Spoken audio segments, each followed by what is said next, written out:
Okay, so hi, my name is Whitney Williams, and I'm from Greenville, South Carolina. I work at the Quote Center in Vancouver, Washington, and my job is to translate design thinking and UX principles into performant-friendly, user-friendly front-end code.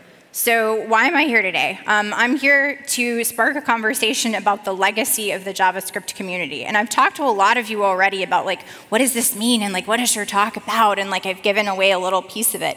But hopefully I've saved enough to make it worth your while to stay until the very end of the conference. If you have questions, you can follow me on Twitter. My name is Whitney Hacks, and I'm also happy to talk to you after the conference at the after party, where finally I can get excited and not have to go to bed early.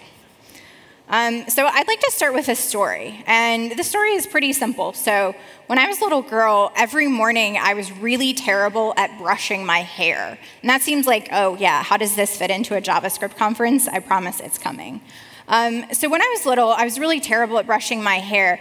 And every morning my mom would help me, and she'd help me brush it out. And so every morning I had a question for her. And that question that I had for my mom was, hey mom, what do you think I'm going to be when I grow up? And my mom came up with a different answer every morning. And so one morning she told me, Whitney, I think you're going to be an astronaut. And then I grew up a little bit and I went to space camp. And I'd ask my mom, hey mom, what am I going to be when I grow up? And then she would say, I think you could be a baker. And I would look at my granddad and he was a baker, and I would think, yeah, gosh, I think I could be a baker too. And then I kept asking her these questions, and every morning she would tell me a different answer. And finally I woke up one morning and I realized that she wasn't going to give me an answer that was right. She couldn't predict the future, and so I just stopped asking. It was that sudden. But I think it's that simple routine that really cemented my belief that I could do anything. But telling that story, the reason that I tell you is because I think small actions have a really big impact in the world. And in JavaScript, we're so wrapped up in immediacy. We're so wrapped up in seeing results right now. And we've heard so many people talk about shaving off milliseconds. And when it comes to JavaScript, that stuff is really, really cool. But it also has sort of a darker backside where we sort of forget that the actions that we take right now can sometimes take months or even years to see the full effect. And when I talk about full effect, I'm talking about in the community, not just in the browser, but in the people that surround us. And so what may seem like these sort of small, trivial, almost kitschy behaviors can become really, really significant in ways that we didn't imagine. And so when I told you that story about me brushing my hair, it seemed a little bit silly, but I think it was really impactful in how I sort of saw myself as a person in the world. What can I really be when I want to grow up? And so throughout this talk, what I want you to think about is not just sort of who you can be when you grow up, but who can the community be? Who can JavaScript be? What can we do when we sort of push our community forward? What's it going to look like in the future? So I think another thing to think about is that our community really needs leaders. And so as the JavaScript community and the people who embrace JavaScript grow, it becomes ever more important that we need the same kind of kind, gentle guidance that my mom gave me when I was a little kid. But the big thing is that it's not going to be sort of a parent or a standards body like TC39 that maybe leads the way and says, this is what is going to happen. It's not going to come from one individual person, and it's not going to come from a tiny little group of people, but instead, leadership is going to come by the many and not by the few. So it's not one person, it's all of us. And so it's the responsibility of all of us to just come together and determine the legacy of the JavaScript community. So when I say legacy, what does legacy even mean?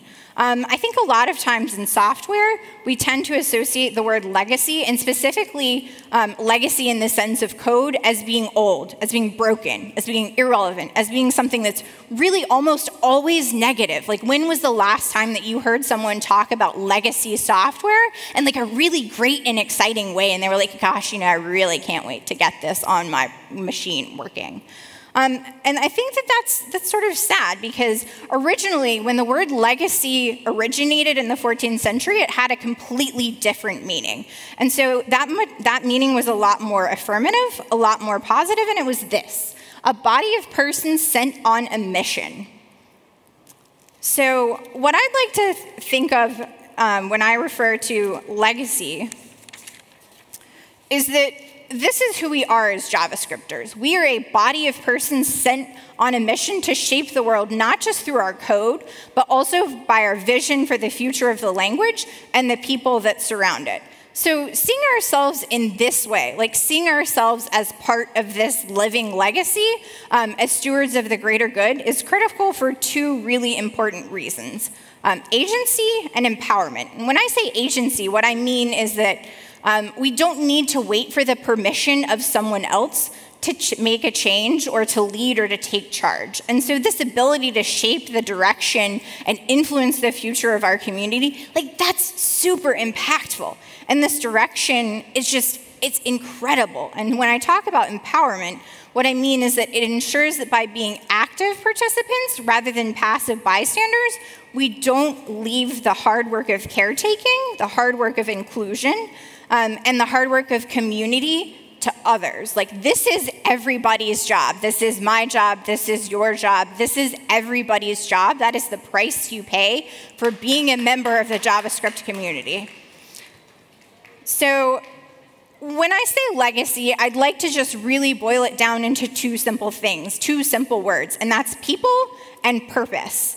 And I think a lot of us, it's really difficult to boil stuff down to just the most common tiny little factor that everyone understands. But the purpose of JavaScript is people. And I think a lot of times we get really mixed up because we think JavaScript is a lot of things. Like JavaScript is conferences, and JavaScript is functions, and like JavaScript is all of these different things. But that's a mistake. JavaScript really is the people and the community that surround the language and the people that interact with it, rather than just the language itself. So what I'd like to say when I say legacy of the JavaScript community, when I think about that legacy, what I think of is not JavaScript and like, what new features are we gonna add, and like, how are we gonna make it faster? How are we gonna make it more impactful? Like, how are we gonna get it running in all of the browsers so super fast and offline first and all of these things? Like, those are all great, but people first, always. So when we define our vision, our ideas about the legacy of the JavaScript community, maybe it makes a little bit more sense to sort of step back in history before we sort of attempt to merge this path forward. So when you think about it, from the very, very earliest days of the web, JavaScript has been a foundational technology. And despite this central role, something really unfortunate has happened. And I think what's happened is that a lot of people tend to look down on us as JavaScript developers. And so developers who write primarily JavaScript are sometimes sort of considered less than developers who write code from other languages. And a lot of times it's because we say, well, you know, JavaScript has really broad appeal, and a lot of people can get started with JavaScript, and it's relatively easy to use. And so we sort of use this as evidence that JavaScript has an inferior status, that it's not a real programming language, that you're not a real developer. And I think, you know, that's just, it's flat out wrong, to be honest. So these classifications they're misguided. And I think when we look at JavaScript as a language, it brings to light a lot of JavaScript subtleties. And the language reveals that JavaScript is actually really, really nuanced and complex. And we look at JavaScript when we think, you know, oh, I've got this totally figured out. I'm going to run my function. And then you run it and you think, what? Wait. And that's a lot how we sort of need to think about the JavaScript community. On the surface, JavaScript may seem incredibly simple, and it may seem really easy to just apply these stereotypical programmer tropes to say, I know what a JavaScript developer looks like. But on further inspection, I think that these cliches, you know, they're wrong. They're not only wrong, but they're untrue, they're baseless, they're harmful, they're misguided, they're limiting. And that's something that I'd really like to change. So who are we as a community? And if we sort of brush aside these silly ideas, who are we really? And what does being a community in the modern age really mean? I think, honestly, community in its simplest form can be defined as a group of members who share common characteristics or interests and who often possess a common cultural and historical heritage. And so some of you might, when I say common cultural and historical heritage, might be getting a little bit shaky. Stick with me here for a second. So I think, again, a superficial glance at this definition can lead us in the wrong direction. And looking out at you today, what I see is incredible diversity. And having listened to all of the talks, I've also heard a lot of diversity and a lot of support for diversity. And we're people of all ages, we're people of all genders, we're people of all backgrounds, we're people of all different sorts of beliefs, and a lot of us have different mother tongues. That's something I've noticed at JavaScript EU in particular, is that there's a lot of different spoken languages. And we also come from a lot of different places. And so the country that's printed on our passport may not actually be the country that we most identify with. And maybe it's just one part of an incredibly larger, more detailed story. So having heard all of the talks, having listened to people in the hallway, having sort of seen everyone interact and seeing people treat each other with so much love and respect, what I'd like to say is that it's clear that the characteristics and the interests that we share revolve around JavaScript and programming and around this need to make and build. And that's something that regardless of where you come from, regardless of what gender you are, regardless of how old you are, like JavaScript and this need to make cool stuff, like that is something that we all share. So when I talk about heritage, I'm not talking about our genetics. I'm not talking about a physical place or a spoken language, but a belief in the power of the web. And most importantly, it's not these differences, or it's not despite these differences, but actually because of these differences that we're so uniquely prepared to share in the mission of the web.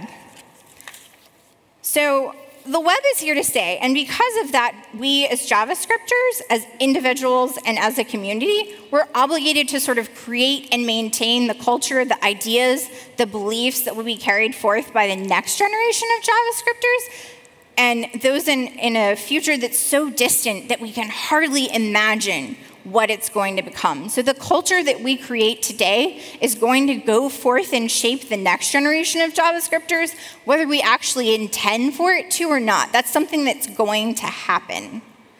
So one of the things I think is really, really important is that JavaScript is open to all. It's one of the language's most compelling features is its openness. And so even before we write our first function, many of us were sort of looking into other people's websites and viewing the source and trying to figure out, how did they do that? What did they do? What did they write that made a particular thing happen? And so we might not understand how code actually works. We might not understand what makes it useful or who wrote it, but it's this simple act of opening the control panel and viewing the source and being curious that's instrumental, because we might not consider ourselves developers yet at this point, but I would say that it's this curiosity and it's this desire to understand JavaScript, this desire to understand what's going on under the hood that actually grants us membership to the community. And I think a lot of times when we're trying to sort of design these barriers to entry of like who is a JavaScripter, like who gets to label themselves as a developer, what we hear a lot of times is negativity. And we hear this sort of community of voices that would like to set up barriers that I think are just, they're wrong and they're silly and they're not helpful. And we limit membership because we're trying to sort of get a handle on things. And so what we end up hearing a lot of times from people who maybe have good intentions but go about things the wrong way is stuff like, these people are not developers. These people don't belong. These people don't use JavaScript the same way that I use JavaScript, and so they don't struggle with the same concepts that I'm struggling with, so, they're probably just pretending they're not real JavaScripters. And you know what? That's just wrong. Like, that's just not true.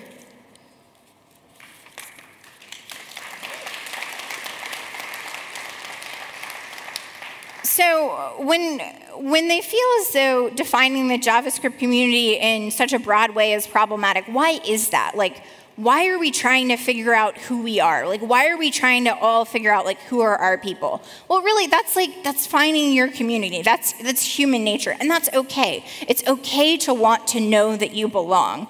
But when we create this really broad definition, it has some really interesting side effects. And one of those things is that by creating this broad definition, it includes a lot of people that maybe we wouldn't have initially labeled as JavaScript developers, and that's okay. But I'll give you a couple of examples of people that you might not think of as JavaScript developers, but going on forward after today, I'd like for you to maybe rethink about that. And so I think JavaScript developers includes the 10-year-old that I taught to hack on his math homework in a JavaScript for Kids class, because he came back to me a couple of weeks later and said, hey, I've actually done all of the Code Academy classes for JavaScript, and this is super interesting. And this kid is 10.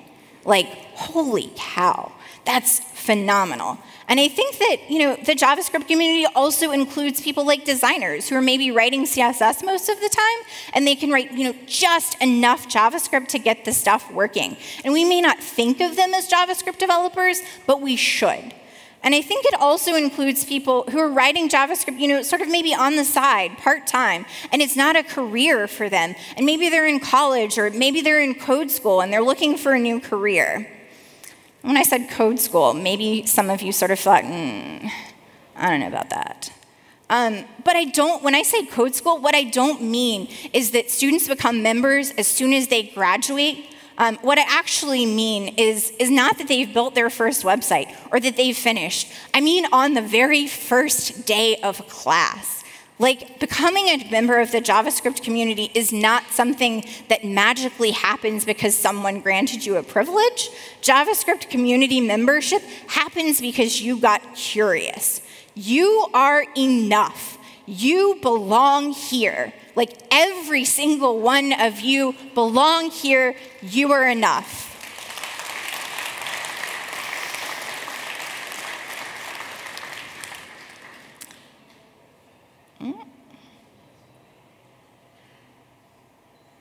So this kind of thinking that we can sort of erect, that we can define a set of rules for who belongs in the JavaScript community is limiting.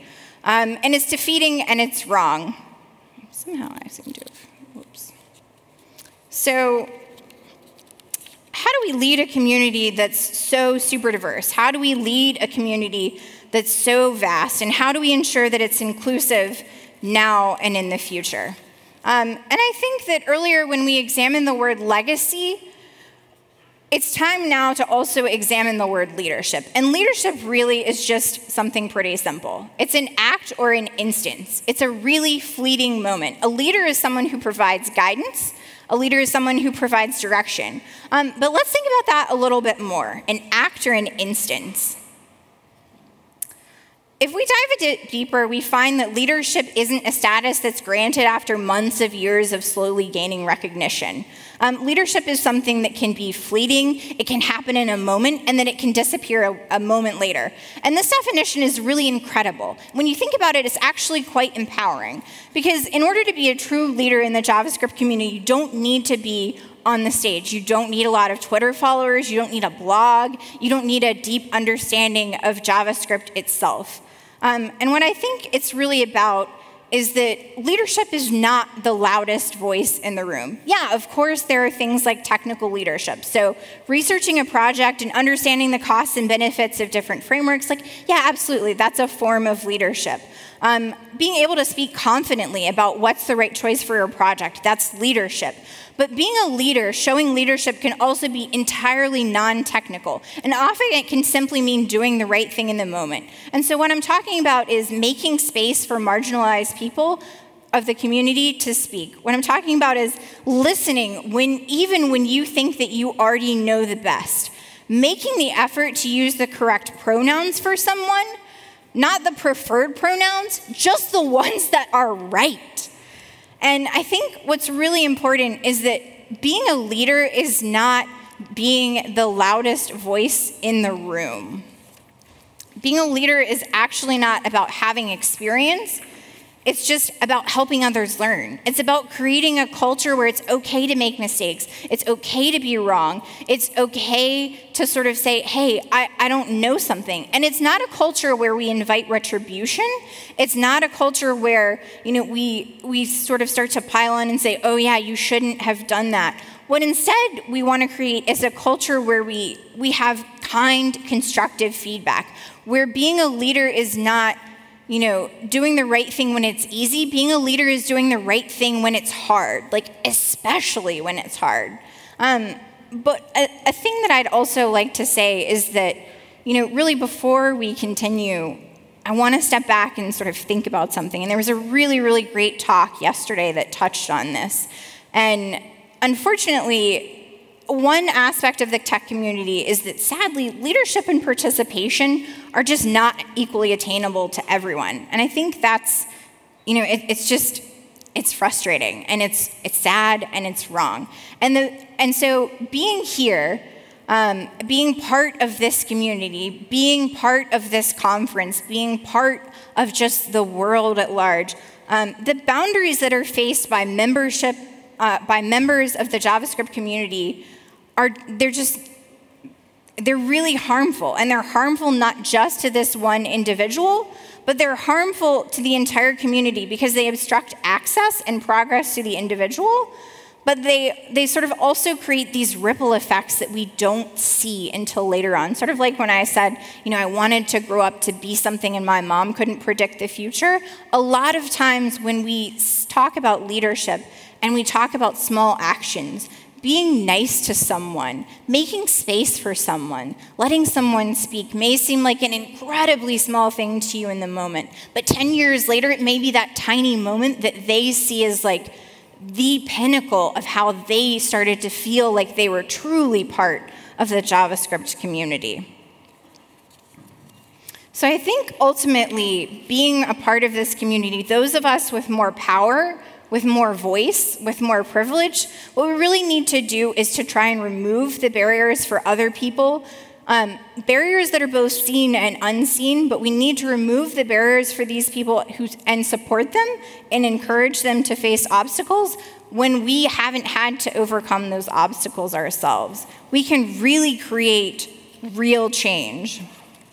So as the language of the web, JavaScript is pretty uniquely positioned in the sense that, we have a power to affect the broader community. More than just JavaScript, we can really change the world. And so before we sort of look back on the people and the technologies that came before us, don't be fooled. JavaScript is here for now, and it's going to be here in the future. But it's not always going to be like that. It's really easy to believe that the blog posts that we read, the podcasts that we listen to, the NPM packages and the GitHub repositories that we just know are always going to be there because we're downloading them and we're building with them every day. The conferences that we love, the meetups where we gather, we have this tendency to believe that they're sort of always there. They're like in the atmosphere. They're never going to go away. And that's wrong. And the reason that these things are not always going to be there is because they're built by the community. And so the JavaScript community, like all communities, is made up of individuals. We're building the products, the tools, and the languages of the future. We're shaping the world in exciting and important ways. But without the people, everything else disappears. JavaScript is underpinned by all of these individuals, and you can sort of start taking off one by one by one. You could remove each one of us, and JavaScript sort of might be there. But if you took away all of the people, JavaScript as itself, it's just not useful anymore. And so in closing, I'd sort of like to leave you with this. Every morning when you wake up, when you're sort of getting ready for the day, when you're thinking about the future, and you're thinking about maybe what you want to be when you grow up or how you can contribute to the future, I'd like you to think sort of what can you contribute to the community?